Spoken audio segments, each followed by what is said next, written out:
तुम्हीसुद्धा वजन कमी करण्यासाठी डाएट करताय का? तर मी आज तुमच्यासोबत शेअर करणार आहे असे 2 पदार्थ जे आपण नाश्त्यासाठी बनवू शकतो आणि अगदी झटपट हे पदार्थ बनून तयार होतात. स्वागत आहे सर्वांचं शिल्पा होम किचनमध्ये. तर पहिला नाश्त्याचा पदार्थ आपण बघणार आहोत.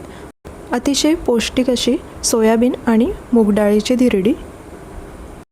यासाठी मी 1 कप सोयाबीन वडी घेतलेली आहे. आता ही सोयाबीन वडी आपल्याला भिजवून घ्यायची आहे. तर मी इथे गरम पाण्याचा वापर केलेला आहे. तुमच्याकडे वेळ जास्त असेल 15 ते 20 मिनटं तुम्ही थंड पाण्यामध्ये सुद्धा भिजवून घेऊ शकता. गरम पाण्यामध्ये अगदी 5 ते 10 मिनटामध्ये ह्या भिजून तयार होतात. तर बघू शकता सोयाबीन वडी आपली छान भिजलेली आहे. आता यामधलं सगळं पाणी काढून टाकायचं आणि हे एका प्लेटमध्ये काढून घेते. सोयाबीनमध्ये भरपूर प्रमाणात प्रोटीन असतं, त्याचबरोबर कॅल्शियम, मॅग्नेशियम, लोह खूप जास्त प्रमाणात असतं. लोह जास्त असल्यामुळे रक्तातलं हिमोग्लोबिन वाढतं आणि कॅल्शियममुळे हाडे मजबूत राहतात. आता हे सर्व भिजलेलं सोयाबीन मिक्सरच्या वाट्यामध्ये काढून घेऊया आणि आपण यासोबतच वापरणार आहोत मुगाची डाळ. ही पाव कप मुगाची डाळ मी जवळपास 2 तास भिजवून घेतलेली आहे. किंवा तुम्ही सकाळच्या नाश्त्यासाठी बनवत असाल तर रात्रीच भिजत घालायची आणि मग ती वापरायची. आता ही डाळसुद्धा या मिक्सरच्या भांड्यामध्ये काढून घेऊया आणि यामध्ये थोडंसं पाणी घालून आपल्याला हे बारीक असं वाटून घ्यायचं आहे.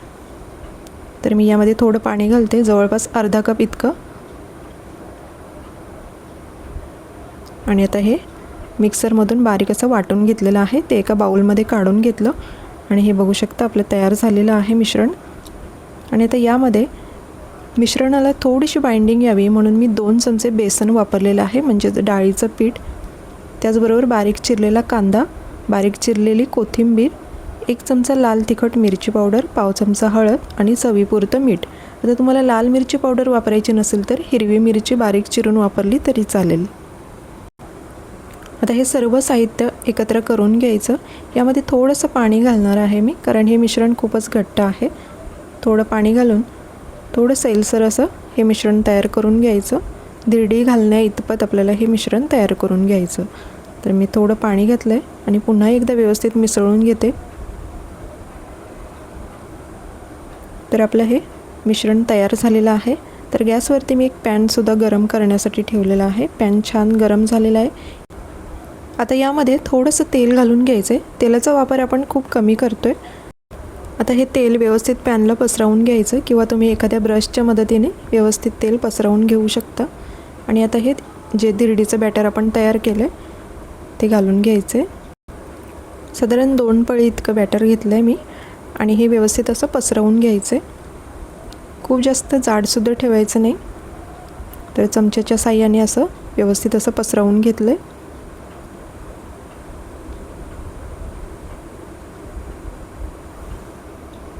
तर हे झालेलं आहे. आता यावरती झाकण देऊन साधारण 2 ते 3 मिनटासाठी आपण शेकून घेणार आहोत, म्हणजे व्यवस्थित आतपर्यंत शेकली जाईल.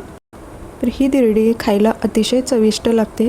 तुम्ही मुलांच्या टिफिनमध्ये सुद्धा देऊ शकता आणि तुम्ही जर का वजन कमी करत असाल तर हा नाश्त्यासाठी उत्तम पर्याय आहे. तुम्ही नक्की ट्राय करून बघा. आणि सोयाबीनमध्ये फायबर जास्त असल्यामुळे ही धिरडी खाल्ली की जास्त वेळ भूक लागत नाही.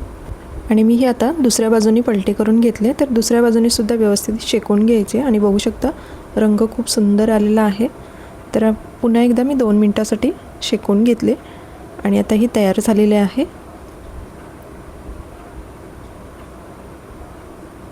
अगदी झटपट बनवता येतो हा नाश्ता.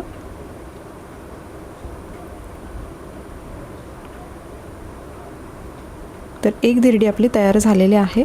तर सारख्याच पद्धतीने मी दुसरीसुद्धा धिरडी घालून घेते आणि या वापरलेल्या प्रमाणामध्ये 4 मध्यम आकाराच्या धिरड्या तयार होतात. तर 2 जणांसाठी हे अगदी अचूक प्रमाण आहे. तर दुसरीसुद्धा मी धिरडी घालून घेतली. कडेने मी थोडंसं तेल सोडलं आणि आता झाकण देऊन 2 ते 3 मिनटासाठी ही छान शेकून घ्यायची. तर ही झालेली आहे. आता दुसऱ्या बाजूने आपण ही पलटी करून घेऊया. आणि हो, तुम्ही अजून चॅनलला सबस्क्राईब केलं नाही तर लगेचच चॅनलला सबस्क्राईब करा अशा छान छान रेसिपी पाहण्यासाठी. तर बघा ही सुद्धा धिरडी आपली तयार झालेली आहे. आता मी प्लेटमध्ये काढून घेतलेली आहे. यासोबत आपण दही घेणार आहोत. तर दहीसोबत या धिरड्या खूपच छान लागतात. तर नक्की ट्राय करून बघा. चला तर आता मग दुसरा पदार्थ बनवायला घेऊया. तो म्हणजे बनाना ड्रायफ्रूट मिल्कशेक. हा अगदी 5 मिनिटात तयार होणारा पदार्थ आहे आणि माझा खूप फेवरेट आहे. त्यासाठी एक मध्यम आकाराचं पिकलेलं केळ घेतले आणि ते बारीक कट करून घेतलेलं आहे. आणि हे काही ड्रायफ्रूट्स, यामध्ये मी 4 ते 5 बदाम, 2 खजूर, त्याचबरोबर 3 ते 4 अक्रोड, थोडे काळे मनुका. तर हे तुम्ही रात्रीच भिजत घालून ठेवू शकता किंवा मग 3 ते 4 तास भिजवले तरीही चालेल. त्याचबरोबर इथे मी केळ वापरले आहे, याऐवजी तुम्ही ॲपलसुद्धा वापरू शकता. तर आता हे सगळं मिक्सरला बारीक करून घ्यायचं आहे. त्यानंतर आपल्याला इथे गाईचं दूध, मलई साईडला काढलेलं दूध आहे हे, तर हे आपण वापरलेलं आहे. आणि आता हे पुन्हा एकदा व्यवस्थित मिक्सरला फिरवून घ्यायचं आहे. तर हे तयार झालेलं आहे आपलं अतिशय पौष्टिक असं बनाना ड्रायफ्रूट्स मिल्कशेक. आता यावरती मी भिजवलेले चिया सीड्स घालून घेते आणि वरून थोडेसे कट केलेले ड्रायफ्रूट्स टाकून घ्यायचे. तर आजची व्हिडिओ तुम्हाला कशी वाटली, हे 2 पदार्थ तुम्हाला आवडले का, तर नक्की कमेंट्समध्ये सांगा. आणि यानंतर वजन कमी करण्यासाठी आणखी काही तुम्हाला पौष्टिक असे पदार्थ बघायला आवडतील का, दुपारच्या जेवणासाठी किंवा रात्रीच्या जेवणासाठी, तर नक्की कमेंट्समध्ये सांगा. आणि हो, आजची व्हिडिओ आवडली तर व्हिडिओला लाईक नक्की करा.